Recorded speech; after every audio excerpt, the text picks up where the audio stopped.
मैं कौसर मज़हरी शोबे उर्दू जामिया मिल्लिया इस्लामिया में प्रोफ़ेसर की हैसियत से काम कर रहा हूँ। इमाम मज़हरी जो थे कैसी शख्सियत थे और कितना वक्त आपने गुजारा है? मज़हर इमाम साहब का मामला ये था कि उनकी शख्सियत तो बहुत नस्तालिक़ थी और बहुत ही एहतियात के साथ ज़िंदगी गुजारते थे, बोलते भी थे, लिखते भी थे और बहैसियत शायर के उनकी बड़ी शोहरत रही है। और साथ साथ उन्होंने नस्र में भी, तनक़ीद में भी बहुत अहम काम किए हैं। आती जाती लहरें, एक लहर आती हुई, तनक़ीद नुमा, निगाह ताराना, ये सब उनके तनक़ीदी मज़ामीन हैं, तबसरे हैं। और उन्होंने खाके भी लिखे हैं। उनके जो रवाबित रहे हैं बड़े बड़े शायर व अदीबों से, उनके हवाले से खाके भी लिखे हैं और उनके ख़ुतूत भी शाये हुए हैं। उन पर PhD के भी कई काम हो चुके हैं। आज ज़रूरत इस बात की है कि मज़हर इमाम पे ज़्यादा से ज़्यादा इस तरह के प्रोग्राम मुनक़िद हों ताकि उनके बारे में हमारी आइंदा की जो नस्ल है उनको पता चल सके, मालूम हो सके कि मज़हर इमाम साहब की क्या खिदमत रही। कितना फ़ायदा होगा नई नस्ल को जो इस इदारे में या इस शोबे से जुड़े हुए हैं या जो इस फील्ड में काम कर रहे हैं? उर्दू के तालिब इल्मों को, वो रिसर्च स्कॉलर हों या MA कर रहे हों, बहुत सी जगहों पे मज़हर इमाम की नज़में पढ़ाई जाती हैं, उनका हवाला आता है। तो अगर उनकी सारी चीज़ें पढ़नी है तो इस तरह के प्रोग्राम से फ़ायदा सबसे बड़ा ये होता है कि जैसे नस्र के हवाले से किसी ने खाकों पे एक मज़मून पढ़ दिया, उसी तरह किसी ने तनक़ीद के हवाले से मज़मून पढ़ दिया, किसी ने ख़ुतूत के हवाले से पढ़ दिया। और अगर शायरी की तरफ जाते हैं तो चूँकि उन्होंने गज़लें भी कहीं और नज़में भी, तो किसी ने शायरी में गज़ल को उठा लिया, किसी ने नज़म को ले लिया। तो इस तरह से उनकी जितनी जहतें हो सकती हैं अदब की, अदब के हवाले से, यानी बहैसियत तनक़ीद निगार के, बहैसियत शायर के, तो ये सारी जहतें खुल के आ जाती हैं। इस तरह के मबाहिस से ये फ़ायदा होता है, इस तरह के प्रोग्राम से ये फ़ायदा होता है। तो मौजूदा वक्त में जो शायरी है या नगमा निगारी है या जो नज़में हैं, क्या तब्दीलियाँ देखने के लिए मिल रही हैं? तब्दीलियाँ बहुत है। अब ख़ुद मज़हर इमाम साहब ने अपना सफ़र जो शुरू किया था, तरक्की पसंद का जो ज़माना था, उससे मुतासिर भी थे। लेकिन धीरे धीरे उसी ज़माने में ज़रा सा आगे चल के 1960 के आसपास जब जदीदियत आई है, जदीदियत की लहर, उसका रुझान आया है, तो उससे मुतासिर हुए। फिर एक जिद्दत तराज़ी उनके यहाँ भी पैदा हुई। लेकिन सबसे बड़ी खूबी ये रही उनकी कि फ़ैशन परस्ती की ज़द में नहीं आए। आज की जो नस्ल है बहुत सी, वो बहुत कहना चाहिए कि उजलत में है। थोड़ी सी कुछ शायरी हो गई, कुछ अफसाने लिख लिए और अपनी शनाख्त के लिए वो चिल्लाने लगते हैं, आवाज़ें लगाने लगते हैं कि मुझे पहचानो। और मज़हर इमाम साहब इस पर बहुत कदगन लगाते थे कि भाई 10-20 साल तो गुजर जाए तुम्हारी शायरी को, तुम्हारे अदब लिखने पढ़ने को, अभी से 4-5 साल हुए और अपनी शनाख्त के लिए परेशान हो जाते हो। कि वो ख़ुद कहते थे कि मुझे तो 40 साल हो गए लिखते पढ़ते हुए, अब जाके समझ में आ रहा है कि हाँ मुझे 2-4 लोग जानते हैं। और आज के ज़माने में उनकी शिकायत ये रहती थी कि हमारी जो नई नस्ल है वो 4-5 बरसों से शायरी शुरू हुई और फ़ौरन ये तकाज़ा होता है कि उनको पहचाना जाए, लोग उन पर मज़ामीन लिखें, ये कैसे मुमकिन है? तो इससे बचने की ज़रूरत है। अदब जो है इम्तिदाद ज़माना के बाद वक्त ख़ुद तय्युन इसका करता है कि आपकी तहरीर में, आपकी तकरीर में, आपकी शायरी में कितनी सलाहियत है। वो ख़ुद जितनी रुकने वाली चीज़ होगी वो ज़माने के मंजरनामे पे ख़ुद ही वो चीज़ आ जाएगी, और जो ज़ाय होने वाली है वो ज़ाय हो जाएगी, वक्त की धूल में कहना चाहिए वो ख़ुद ही ख़त्म हो जाएगी।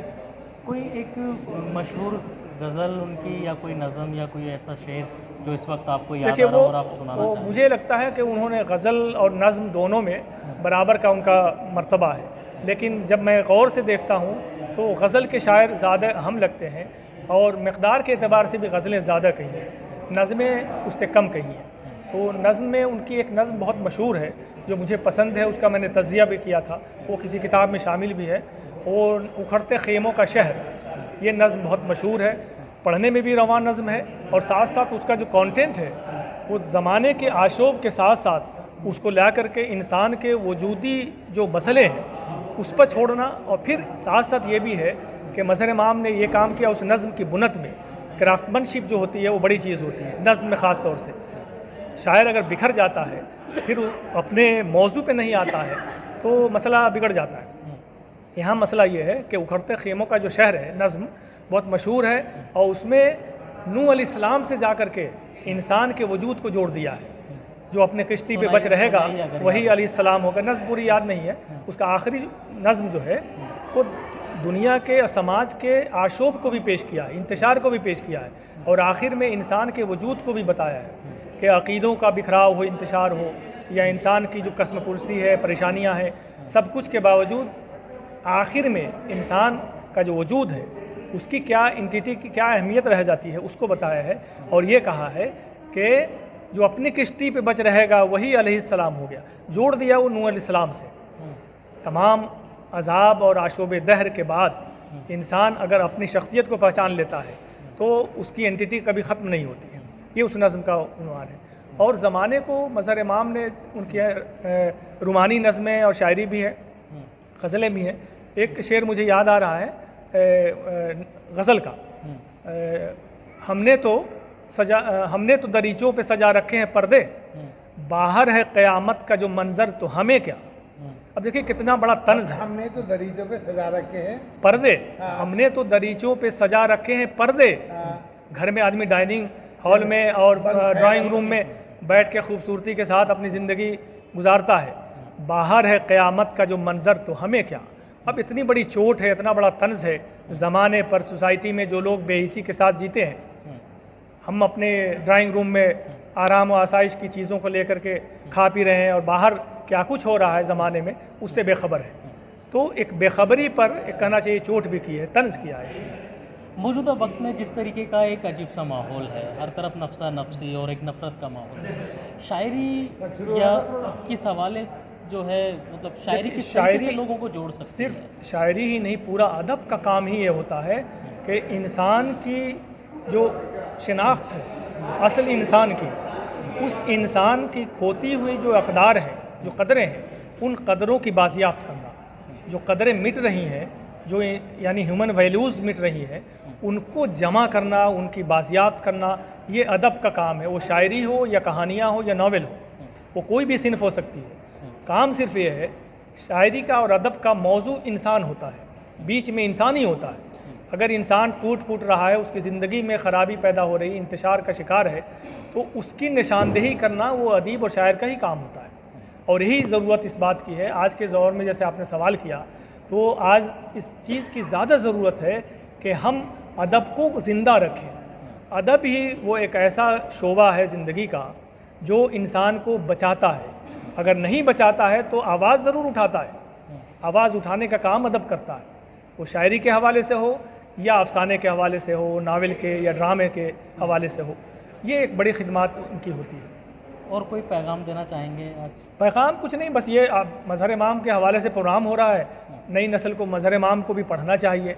उन्होंने शायरी में क्या कुछ कहा है, इंसानी कदरों को बचाने के लिए अगर कोई बात कही है, उन कदरों को निकालें और बचाएं और लोगों को बताएं कि मज़हर इमाम साहब के यहाँ इस तरह की चीज़ें हैं, हम उनको पढ़ें और आम करने की कोशिश करें। ये बड़ा पैगाम है। मज़हर इमाम साहब बहुत ही हमा जहत किस्म की शख्सियत थे। उन्हें किसी एक ख़ाने में बंद नहीं किया जा सकता।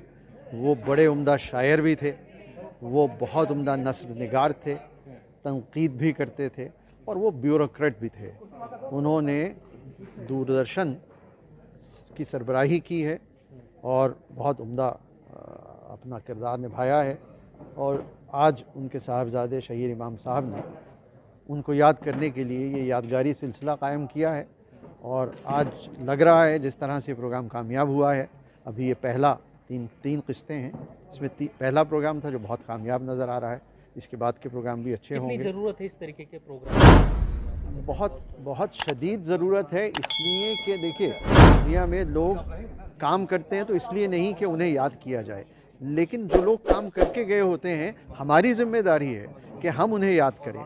और इसलिए बहुत ज़रूरी है कि मज़हर इमाम साहब जैसे ऐसे तमाम लोगों को याद किया जाए कि जिन्होंने समाज को कुछ दिया है, अपने इल्म से मालामाल किया है, अपने तख्लीक़ से मालामाल किया है। हम सब की ज़िम्मेदारी है कि हम ऐसी तमाम शख्सियात को याद रखें और उस याद को ज़िंदा रखें।